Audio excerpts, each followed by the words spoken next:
So by not conducting these draws, is IRCC and Mark Miller, by that count, are they trying to slowly force the people to leave Canada? Look at Mark Miller. Shouldn't he be saying out something instead of just reposting those articles where he has been quoted? People are losing faith as far as the whole system is concerned. The credibility of the system is at a question right now.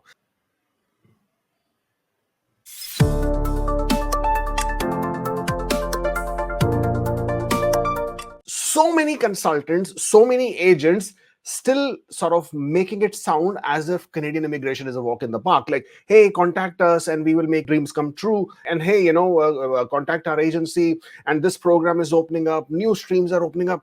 And I was thinking, am I missing out on something?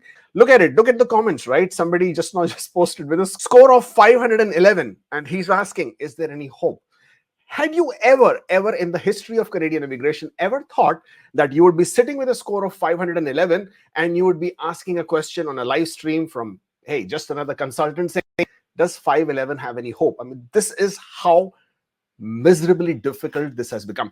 And then week after week after week, something or the other has been coming up, which is only making it more depressing, more pessimistic.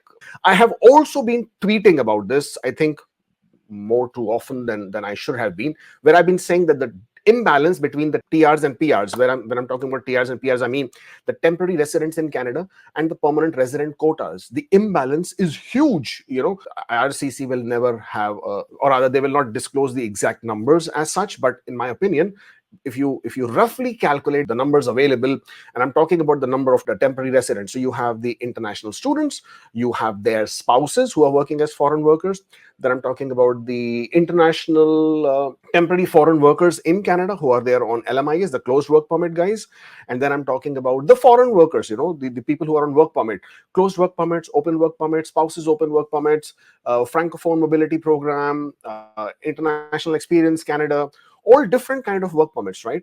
Then you have this huge number of people who have been granted visas from Ukraine, right? More than 1 million applications were made. A huge number of those, I think about 800 to 900,000 were approved. Roughly 300 to 400,000, as we know, have already arrived into Canada, and of course, they will continue to be there. Then there were the Iranians. They got some exemptions on their work permits.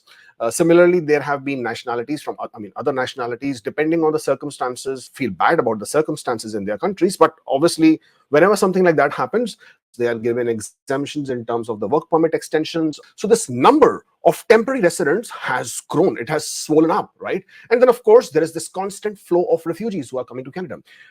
People who are being making refugee claims when they arrive in Canada on a visit visa. I'm not sure if you remember, last year in January, because they had such a huge backlog of visit visa applications, they had waived off the requirement whereby a person had to prove that they would return back to their country. And when they have waived off the requirement, a huge number of people who otherwise would have not gotten approved were approved for visit visas. And what we saw in a direct consequence was that a lot of people arrived in Canada and they made refugee claims. Then they also, IRCC are also given ETAs. So ETAs is electronic travel authorization to Mexicans. And the result of that we have seen is very, very recent. I think it was a report which was just published, I think, a couple of days back, that Quebec has seen a huge number of refugee claims being made by the Mexican citizens who are coming to Canada and then making those refugee claims or asylum claims, if you want to call it. The number almost doubled. When you see all these things happening, and then and most of these people who are coming to Canada, right? Obviously, everybody's aspiring, or rather, most of them are aspiring to want to stay in Canada permanently. Whether you've come to Canada as an international student, whether you're working here, obviously, if you're filing for a refugee claim, then obviously you want to stay here. If all of these people, or rather the majority of these people, would like to become permanent residents, then where are the quotas? Where are the numbers? Canada is reeling with this constant pressure with the housing crisis. Right now, the Liberals are not finding favor from the public. At least they're trying to claw their way back. The result of all of this is that so many wrong political decisions have been made. We recently saw another article whereby Sean Fraser was advised that if he was going to make all these changes that he was making, it is going to have negative impact. But he still made those changes. And of course, now Sean Fraser is a housing minister, and there he has been talking about the fact that with all these people who are coming to Canada, new migrants, international students, all these foreign workers, it is also creating a housing crisis. So when Sean Fraser was himself the immigration minister, he made all those changes. Then he went to the housing department, and then there he's saying that all these changes that have been made are the reasons why these problems are coming up. When a person like me, and I'm a nobody, and if I from nowhere could see blatantly that the number of temporary residents is just not adding up, so why were all these people with all the data and all the resources and everything in their disposal were not able to see that, were not able to identify that, or they did not do anything? And now you have this ballooning huge impact where the number of temporary residents are swelling, the permanent resident quotas are not there, and now you are beginning to see the impact, right? Slowly and slowly. Last year, category based draws happened. So therefore, now with this whole immigration programs, they want to restrict the number of people by the way of bringing only those people who would have direct impact with their skill sets, so that they can go back and tell people that, hey, we are making these changes in a manner so that we are bringing only those people who will directly contribute. So in that, you have the healthcare, you have the STEM, you have the agriculture, you have the transport, you have the trade, and of course you have the francophones, because hey, French is the second national language of the country, and therefore francophones. There's also a stark reality that any provincial nominee program can change at any point of time.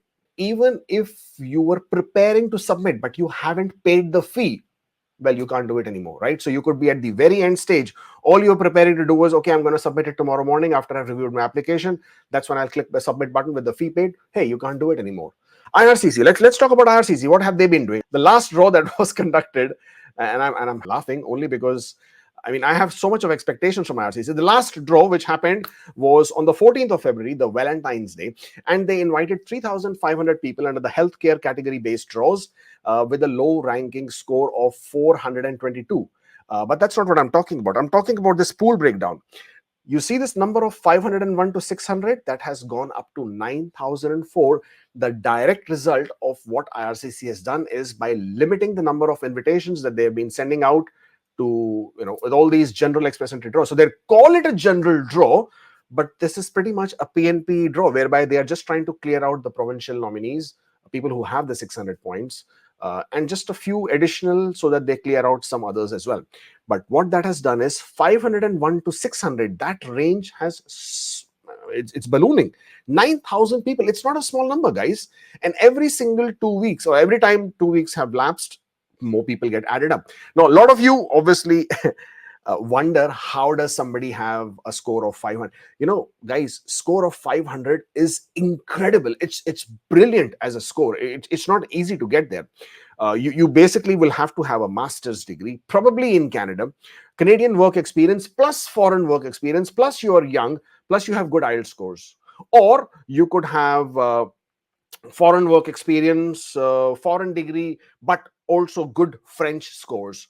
Or you could have a master's degree, good IELTS scores, young, 3 years of foreign work experience, plus a a job offer with an LMIA.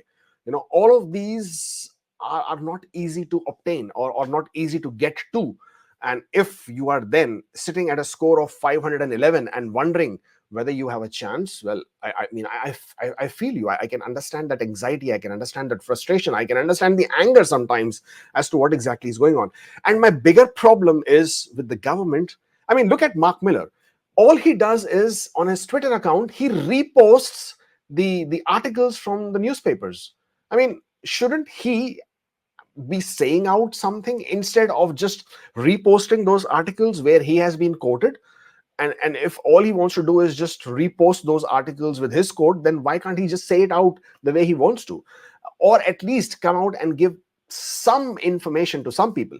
And I've said this before, that if housing crisis was the headache, was the issue, and then Mark Miller comes out and makes all these radical changes, right? No more spouse open work permits for all the other programs except for masters and PhD. So of course, all the programs remain eligible for postgraduate work permits as long as you are eligible, except the PPPs, the private public partnership programs, whereby the private colleges were teaching the curriculum of public colleges and therefore granting them the credential of the public college.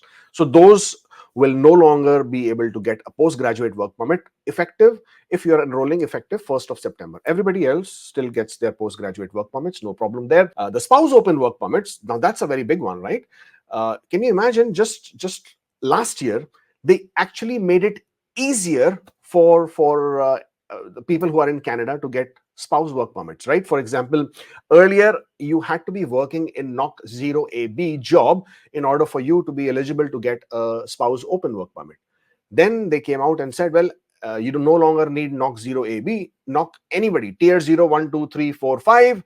As long as you're working and you have an open work permit, you're in a postgraduate work permit, you will be eligible to apply for a spouse open work permit. When you were making these kind of changes, you were giving so many people hope. You were telling people that, hey, if I get married, I can take my spouse. And now suddenly this kind of a change, I understand what they're trying to do, okay? But at the same point of time, by them not conducting these draws, what message is it being sent out? Basically, people are losing faith as far as the whole system is concerned. The credibility of the system is at a question right now.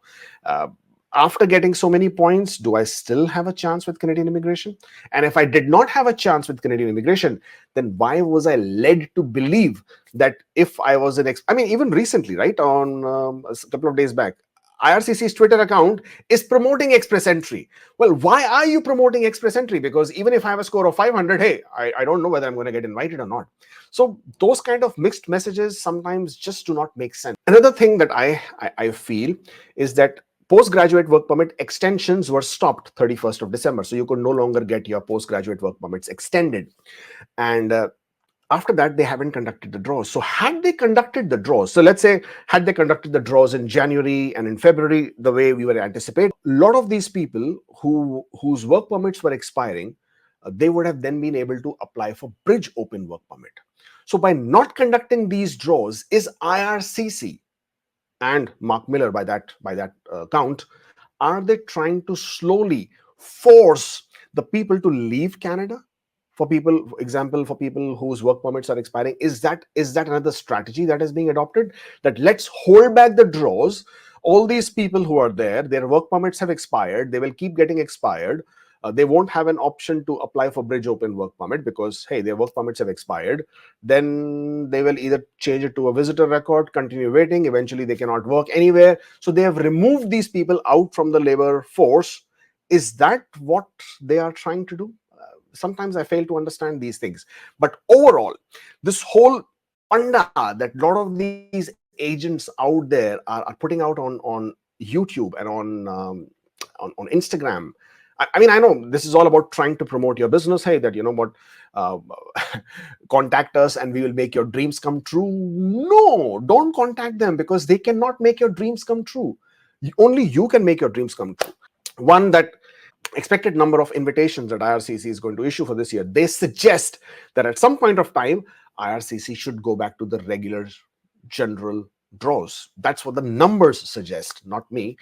I'm only worried when, because the longer they take, the number of people in this pool, they keep swelling up, they keep growing.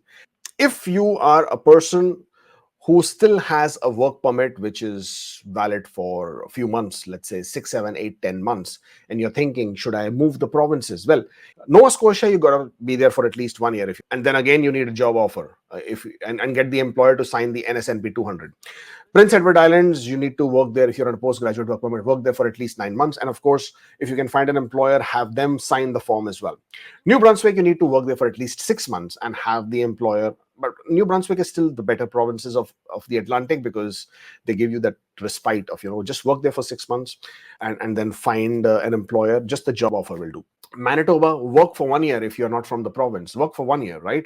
And then get the job offer, then get into the point system.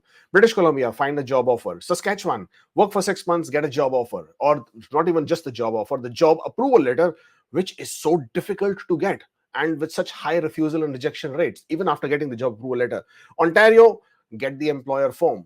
I mean, with every single province, it's the employer. And a lot of these employers, you know what they're doing, right? What they want. Sometimes it's not just the job, right? And there's a lot of stories of abuse. There is a lot of people who can tell you some real horror stories out there with some of these employers.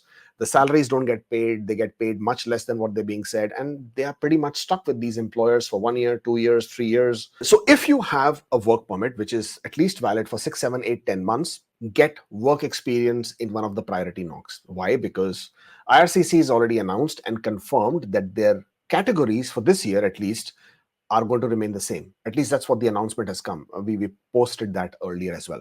So if the 6 categories remain, the STEM, the healthcare, the transport, the agriculture, skilled trade, and of course the French, the francophones, well, it would be in your favor to get those 6 months of work experience in, so that you could still be eligible in one of these categories, and of course at a very much lower score, right? Look at the scores that have come up with healthcare. Look at the scores, 422, right? Great score. STEM, 481 was the last draw. Whenever the next STEM draw happens, we are hoping that it should go down to 470s. And then the trade and transport, we already know the scores have gone down right down to 300s. In addition to that, you have the francophone, the French category draws. They've also gone down quite a lot depending on when the draw has happened and how many invitations were issued. So all these categories do offer a chance to people, even with the lower scores, to get through. So obviously that is one door that you can open. And if you hadn't realized this all this while, well, then obviously you're not watching my videos, because I've been saying it for a very long time. Get work experience in these knock codes. Now, if you're a person who has to return back to their home country, go back to your home country, get 6 months of work experience in any of the priority knock codes. If finding employment in Canada in any of these knock codes is so difficult, I'm hoping and I'm sure that if you go back to your home country, at least finding employment with any of these priority occupations may not be as difficult, and you would still be eligible. Your Canadian experience will still count. And because your Canadian experience will still count, your points will remain the same.